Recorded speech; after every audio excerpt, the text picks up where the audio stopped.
Bienvenidos una semana más a nuestro noticiero Abrimos semanal el de bloque Radio internacional de noticias. La policía egipcia interviene para impedir que argumentaron en Nueva York ante la comisión. Como noticias nacionales presentamos los... Medio centenar de asociaciones pro vida han convocado a facilitar datos precisos al respecto a la... Terminaremos con noticias de la Santa Sede. El Vaticano recoge firmas para defender a no nacidos. de la Conferencia Episcopal Italiana. Bienvenidos una semana más a nuestro noticiario semanal de Radio HM. Hoy les saludamos Marian Samino Y María Fra. O todo o nada. HM Televisión presenta el tráiler de una película sobre la vida de la hermana Claire Crockett, sierva del hogar de la madre. El 16 de abril del año todavía en curso, la hermana Claire Crockett, sierva del hogar de la madre, fallecía bajo los escombros causados por el terremoto de magnitud 7,8 que asoló Ecuador. La noticia de su muerte y con ella el testimonio de su vida recorrió el mundo entero y fue traducida a multitud de lenguas. Meses después, el interés por conocer a la hermana Claire Crockett sigue vivo.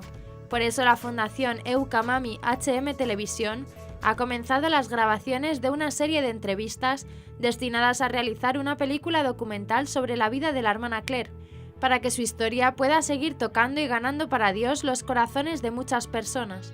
O todo o nada, hermana Claire Crockett. Este será el título de esta película documental. O todo o nada, era la frase característica de la hermana Claire, que de alguna manera se convirtió en el lema de su vida.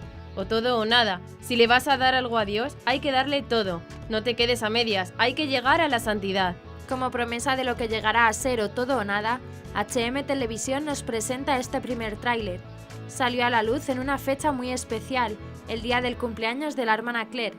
En efecto, la hermana Claire Crockett nació el 14 de noviembre de 1982 en Derry, Irlanda del Norte. Dotada con unos dones extraordinarios para el teatro y la música, a los 14 años comenzó a trabajar como presentadora en diversos canales de televisión y con 18 obtuvo su primer papel en una película que recibió una excelente valoración por parte de la crítica. Pero Dios irrumpió en su vida sacándola al mismo tiempo de sus sueños de fama y del ambiente de violencia de la Irlanda del Norte en la que creció.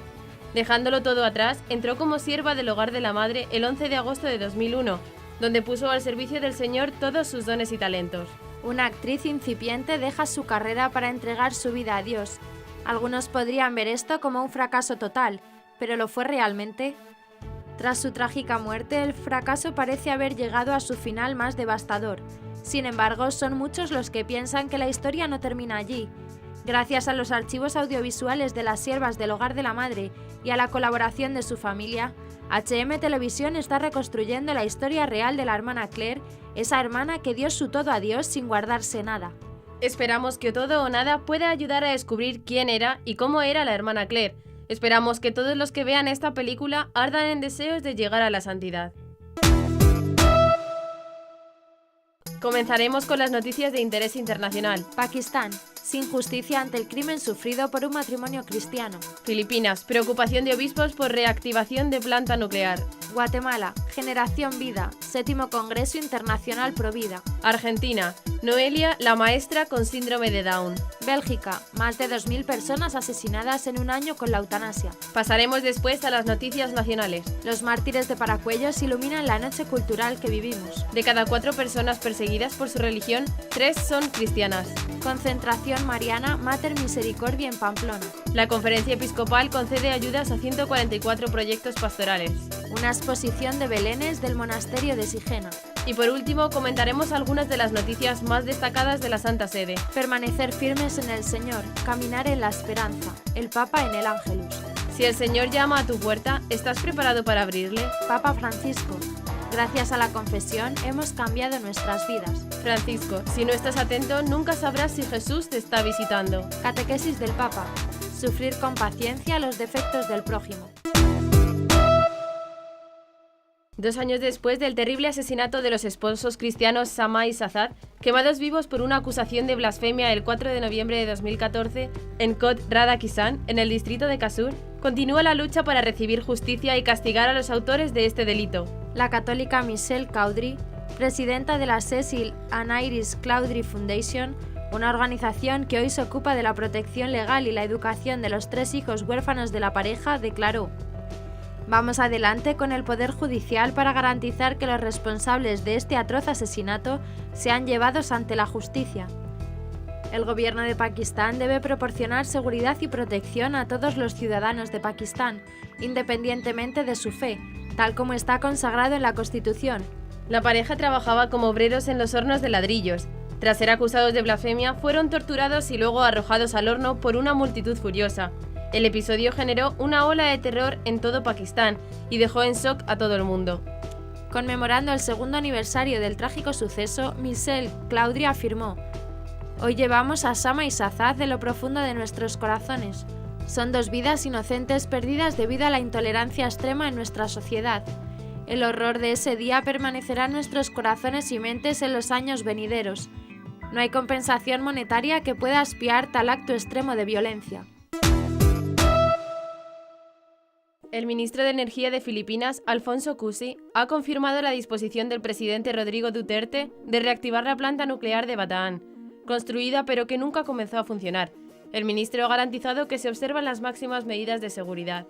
Por su parte, Monseñor Ruperto Santos, obispo de Balanga, región donde se encuentra la central, dijo que si este anuncio es la última palabra del presidente, estamos tristes y decepcionados, pues la Iglesia y la sociedad civil se oponen a cualquier intento de rehabilitar la central nuclear. Este proyecto es peligroso para la salud pública y traerá muerte y destrucción. Hay que recordar que está construida en una zona donde hay un volcán activo.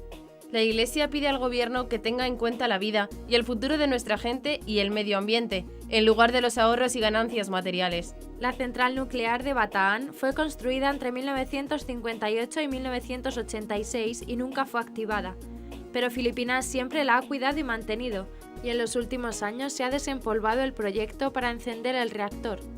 El proyecto tuvo un costo de casi $3.000 millones y fue construido por la empresa estadounidense Westinghouse en el momento de la dictadura de Ferdinand Marcos. Son tiempos de cambio, destacó de la declaración final del 7º Congreso Internacional Provida, realizado del 11 al 13 de noviembre en Guatemala, al tiempo que señaló que son cada día más quienes escapan a un colonialismo ideológico que destruye vidas humanas y la misma fuente de donde se generan.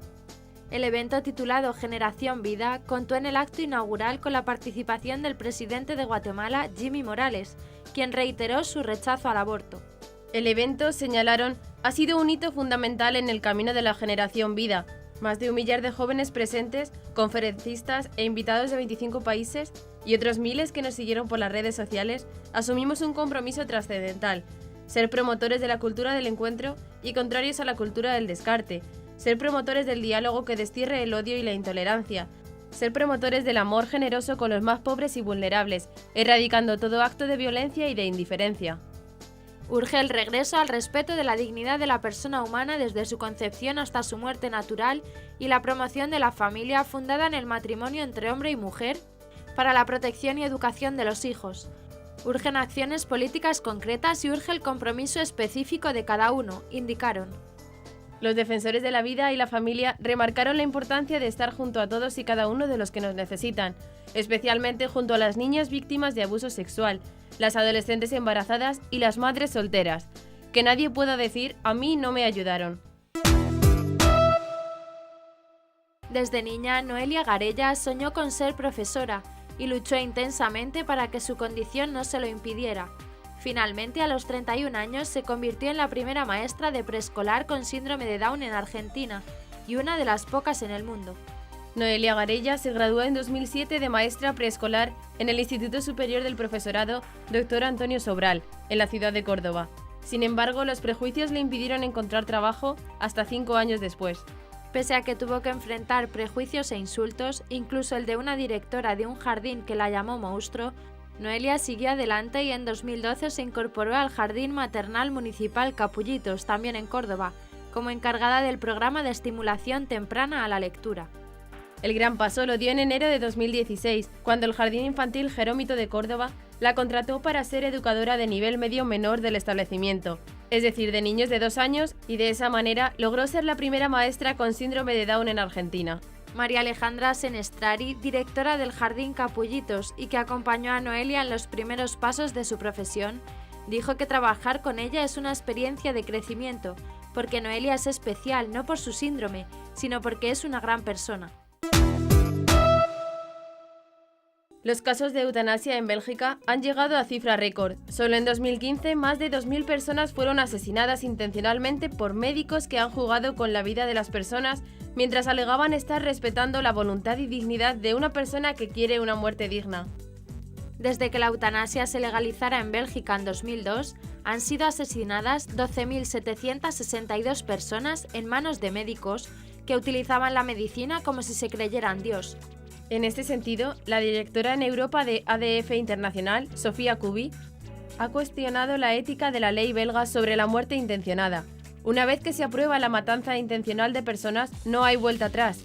Mientras que en 2002 solo se registraron 24 muertes por eutanasia, ahora el número ha multiplicado por 100 la cifra inicial, aseguró. Además, la directora apuntó a que la ley de la eutanasia en Bélgica ya no tiene límites.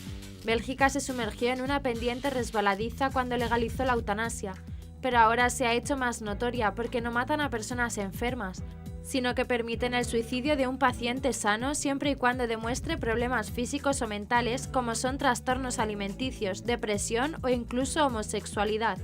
La ley belga expone que el dolor tiene que ser insoportable para que se permita la eutanasia de una persona, pero la Comisión de Control Eutanásico belga asegura también en el informe que el sufrimiento insoportable de una persona es algo muy subjetivo y todos los pacientes tienen el derecho de recurrir a los cuidados paliativos y a tratamientos para el dolor en vez de solicitar la muerte. El obispo de Alcalá de Henares celebró el domingo 13 una misa en el cementerio de los mártires de Paracuellos del Jarama, dentro de los actos de conmemoración del 80º aniversario de la masacre perpetrada por odio a la fe. Monseñor Juan Antonio Reig Pla destacó que el testimonio de estos mártires supone un grito de esperanza, un caudal de alegría y un manantial de luz. Durante la homilía, el obispo expresó su confianza en que, dado que la última palabra no la tiene la muerte, el grito final de los mártires, «Viva Cristo Rey, viva España», es un grito de esperanza, un grito de victoria. Nuestros hermanos mártires no amaron tanto su vida que temieran la muerte, subrayó. Reig continuó animando a seguir sus huellas y a hacer presente en este momento lo que fueron sus amores, el amor a Dios y el amor a España, la tierra de nuestros padres donde amaron a su prójimo, a sus familias e incluso a sus perseguidores. Ellos quisieron trabajar por España, por el bien común como nos enseña la doctrina social de la Iglesia, insistió en otro momento de la homilía. Que este lugar santo sea un verdadero lugar de peregrinación donde podamos aprender del testimonio de los mártires y como ellos servir a nuestro pueblo con sus grandes amores, el amor a Dios, el amor a la Iglesia y el amor a España, concluyó. Don Javier Menéndez Ros, director de ayuda a la Iglesia necesitada en España, ha destacado que sin libertad religiosa no hay una verdadera libertad y las demás libertades se ven limitadas. En la presentación también ha participado Monseñor Jan Abdo Arbach, arzobispo de Homs, Siria, que ha denunciado la falta de libertad religiosa en Oriente Medio y la especial amenaza a los cristianos. Monseñor Arbach ha afirmado que no hay cifras claras de cristianos asesinados por su fe en Siria, pero solo en Homs hemos registrado 420 mártires cristianos. Este informe es de carácter bienal y en él se estudia el cumplimiento de este derecho fundamental en todos los países del mundo y para todos los credos. Se presentan 20 países y está traducido en 7 idiomas. El informe de libertad religiosa en el mundo 2016 denuncia que 1 de cada 3 personas vive en un país sin libertad religiosa. También que en el 20% de los países se sufren graves violaciones contra la libertad religiosa. El Islam extremista es la principal amenaza a la libertad religiosa y la principal causa de persecución en el mundo, según este estudio que analiza el periodo de junio de 2014 a junio de 2016. En estos 2 últimos años, 1 de cada 5 países del mundo ha sufrido ataques islamistas radicales. Entre los 23 países clasificados como países de persecución, en 11 de ellos la situación de la libertad religiosa ha empeorado en los últimos años, y en los 7 países donde la persecución es mayor, los problemas son tan agudos que apenas pueden empeorar: Afganistán, Arabia Saudí, Corea del Norte, Irak, Nigeria, Siria y Somalia. El 13 de noviembre, con motivo de la clausura del Año de la Misericordia, se celebró en Pamplona una concentración mariana, Mater Misericordiae, que reunió a las imágenes marianas más significativas de la diócesis. La misa fue presidida por el señor arzobispo de Pamplona y obispo de Tudela, Monseñor Francisco Pérez. Durante la homilía, el arzobispo recordó por medio de una anécdota que una madre nunca deja de esperar a sus hijos y que la Virgen nos invita a ser generosos y a practicar la caridad como viga fundamental de nuestra vida cristiana. Monseñor Pérez recordó cómo la Iglesia diocesana intenta vivir la misericordia a través de las numerosas instituciones religiosas que enriquecen la vida de la diócesis, fijándose especialmente en Cáritas. Al finalizar la Eucaristía, llegó un momento culminante y emotivo, en el cual las diversas imágenes de la Virgen María dieron 2 vueltas a las naves catedralicias, seguidas por el estandarte de cada pueblo y por el párroco. En la segunda vuelta, Santa María la Real, a la que acompañaba el cabildo y el arzobispo, fue despidiendo una a una por Puerta de la Misericordia a las imágenes. Una vez que la Virgen del Camino y la Dolorosa abandonaran la catedral, se procedió al cierre oficial de la Puerta Santa, con el cual se dio por clausurado el Año de la Misericordia. El público siguió este momento con emoción y silencio. El Comité Ejecutivo de la Conferencia Episcopal Española, en su última reunión del 10 de noviembre de 2016, aprobó la concesión de ayudas a 144 proyectos por un importe total de más de 1 millón de euros. Estos proyectos fueron financiados con la colaboración económica de la Conferencia Episcopal Española, diócesis, congregaciones religiosas y otras instituciones eclesiales, donantes particulares, entre otros. América, con 64 proyectos, y África, con 53, son los continentes a los que mayoritariamente se destina esta ayuda para proyectos pastorales, por un importe de 530.000 euros para el primero y 450.000 euros para el continente africano. Por su parte, los 18 proyectos procedentes de Asia reciben unos 130.000 euros, mientras que a los 9 proyectos de Europa se les otorga casi 100.000 euros. La sede de la Delegación Diocesana de Misiones del Arzobispado de Valencia ha inaugurado una exposición que permanecerá abierta hasta el próximo 10 de diciembre, con más de 300 piezas artesanales de arte religioso realizadas por religiosos y religiosas de clausura de la familia monástica de Belén de la Asunción de la Virgen y de San Bruno. Asimismo, la muestra incluye un oratorio, con una Biblia, un icono de la Trinidad y una Virgen con el Niño, donde el visitante puede rezar y también depositar en una caja peticiones de oración que llegarán a las religiosas para que ellas recen por estas intenciones. Igualmente, la exposición puede visitarse de lunes a sábado en horario de mañanas, de 10:30 a 1 de la tarde, y las tardes de 4:30 a 8 de la tarde, en la sede de la Delegación de Misiones, ubicada en la calle Avellanas 22 de Valencia. Entre otros artículos hay figuras marianas, de santos y piezas para el Belén, entre ellas una Virgen de un Belén a tamaño natural y un San José de 1 metro de altura de otro Belén mediano, realizados en piedra dolomita y en madera, en ambos casos con el mismo acabado, han remarcado. También hay piezas de cerámica pintadas a mano por las religiosas del monasterio oscense de Santa María Reina, en Sigena, y del convento gaditano de la Orden en Jerez de la Frontera, así como más de 70 tallas de madera, iconos elaborados siguiendo la tradición oriental, tanto sobre tejido como sobre madera, e incienso preparado en Tierra Santa por religiosos de la familia monástica de los Hermanos de Belén. Permanecer firmes en el Señor, caminar en esperanza, trabajar para construir un mundo mejor a pesar de las dificultades y los acontecimientos tristes que marcan la existencia personal y colectiva.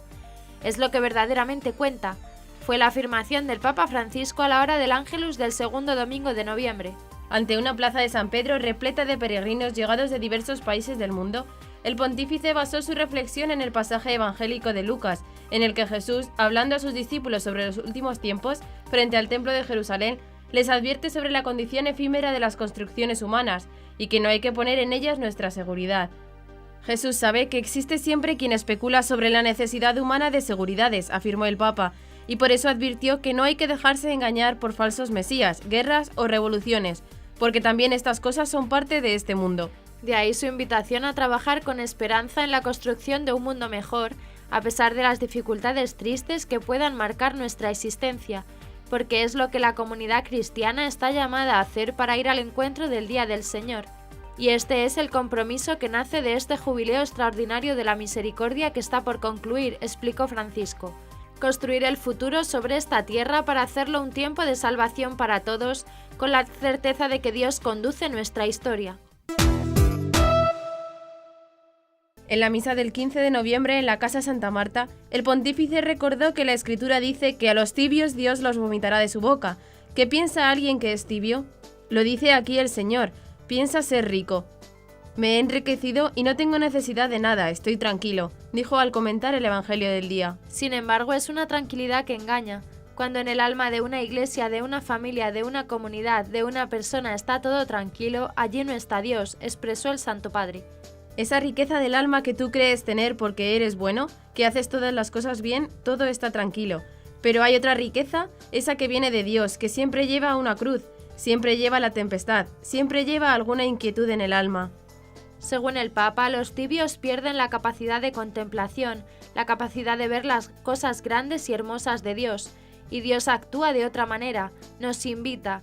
He aquí que estoy a la puerta y llamo. El pontífice expresó la importancia de escuchar cuando el Señor llama a nuestra puerta, porque quiere darnos algo bueno, quiere entrar en nosotros. Pero hay también cristianos que no se acuerdan cuando llama el Señor, y cada sonido es lo mismo para ellos. La iniciativa parte del Espíritu hacia el Señor está. Alza los ojos y dice, ven, invítame a tu casa. El Señor está siempre con amor, o para corregir o para invitarnos a la cena o para hacerse invitar. Está por decirnos, despierta. Está por decirnos, abre. Está por decirnos, desciende, pero siempre es Él. A pocos días de concluir el Jubileo de la Misericordia, el Papa Francisco quiso saludar a un grupo de peregrinos de los Países Bajos, que celebraron el final de su viaje a Roma con una misa en la Basílica de San Pedro. El Papa Francisco llegó al final de la celebración y les dedicó unas palabras. Explicó que gracias a la misericordia nosotros experimentamos la bondad salvífica de Dios, de modo particular en el sacramento de la penitencia y la reconciliación. La confesión es, continuó, el lugar en el que se recibe como don el perdón y la misericordia de Dios. Aquí ha iniciado la transformación de cada uno de nosotros y la reforma de la vida de la Iglesia. El Año Santo nos hace entrar todavía más en la relación con Jesucristo, rostro de la misericordia del Padre, dijo el Papa. Y recordó que los hombres y las mujeres de hoy tienen sed de Dios y tienen sed de su bondad y de su amor, añadió. Por último, les animó a abrir los corazones, dejarse plasmar por la misericordia de Dios e invitó a dejarse abrazar por el Padre misericordioso que nos ofrece siempre su perdón. Así serán capaces de testimoniar su amor en la vida de cada día. En la homilía del 17 de noviembre en la misa celebrada en la Casa Santa Marta, el Papa Francisco recordó la escena del Evangelio en la que Jesús llora al contemplar la ciudad de Jerusalén y señaló que el Señor nos invita cada día, por lo que tenemos que estar atentos para saber reconocerlo. El Santo Padre señaló que en aquel momento ante la ciudad santa, Jesús vio lo que esperaba como hijo y pensó, este pueblo no ha reconocido el tiempo en el que he venido a visitarlo. Este drama no es algo que pertenezca solo a la historia, algo que terminó con Jesús. Es el drama de cada día, incluso es mi drama. Podemos preguntarnos cada uno de nosotros, ¿reconozco el tiempo en el que me han visitado? ¿Me visita Dios? Cada uno de nosotros puede caer con frecuencia en el pecado del pueblo de Israel, advirtió el Santo Padre. Podemos caer en el mismo pecado de Jerusalén, no reconocer el tiempo en el cual hemos sido visitados. Francisco explicó que cada día el Señor te hace una visita, cada día llama a nuestra puerta. Debemos aprender a reconocer esa llamada para no terminar en esa situación tan dolorosa. El Papa invitó a los presentes a preguntarse, ¿he sentido alguna invitación, alguna inspiración para seguir a Jesús más de cerca, para hacer una obra de caridad, para rezar un poco más? Jesús llora no solo por Jerusalén, sino por todos nosotros, explicó. Y aseguró que el Señor da su vida para que seamos capaces de darnos cuenta de su visita. El Papa finalizó la homilía recordando una frase muy fuerte de San Agustín, quien decía «Tengo miedo de Dios, de Jesús cuando pasa». ¿Pero de qué tiene miedo San Agustín? De no reconocerlo. Si no estás atento a tu corazón, nunca sabrás si Jesús te está visitando o no. La última catequesis del Papa Francisco en la audiencia general antes de la clausura del Jubileo de la Misericordia estuvo dedicada a soportar pacientemente a las personas molestas. Francisco comenzó a explicar el sentido de esta obra de misericordia y aseguró que ocurre a veces que las personas molestas son aquellas que están más cerca nuestro. Entre los parientes siempre hay alguno, en el trabajo no faltan, ni siquiera en el tiempo libre estamos exentos. ¿Hacemos alguna vez examen de conciencia para ver si también nosotros en ocasiones podemos resultar molestos a los otros?, cuestionó. Es fácil apuntar con el dedo contra los defectos y las faltas de los otros, pero deberíamos aprender a ponernos en el lugar del otro, dijo. Francisco invitó a mirar a Jesús, porque cuánta paciencia ha tenido en los 3 años de su vida pública. Jesús enseña a ir siempre a lo esencial y a mirar más allá para asumir con responsabilidad la propia misión. Podremos ver aquí el reclamo y otras dos obras de misericordia espiritual, la de advertir a los pecadores y la de enseñar a los ignorantes. A menudo nos ocurre que encontramos personas que se detienen en cosas superficiales, efímeras y banales. A veces porque no han encontrado a alguien que les estimulase a hacer algo distinto y a apreciar los verdaderos tesoros. El pontífice explicó que enseñar a descubrir qué quiere el Señor de nosotros y cómo podemos corresponderle significa ponerse en camino para crecer en la propia vocación, el camino de la verdadera alegría, subrayó. Y hasta aquí nuestro informativo semanal. Esperamos que haya sido de su agrado. Recuerden que pueden seguir escuchándonos siguiendo el resto de nuestra programación en directo a través de la web www.radiohm.net. En ella podrán encontrar también distintos podcasts con los informativos anteriores y otros audios que también pueden ser de su interés. Seguiremos estos días informando de las noticias de la Iglesia y del mundo a través de nuestros breves espacios informativos que les ofrecemos todos los días cada media hora aquí en Radio HM 88.9 FM y HM Televisión. Ayer, hoy y siempre la verdad. Gracias por habernos acompañado. Les han informado María Fra y Marian Samino. Hasta la próxima semana.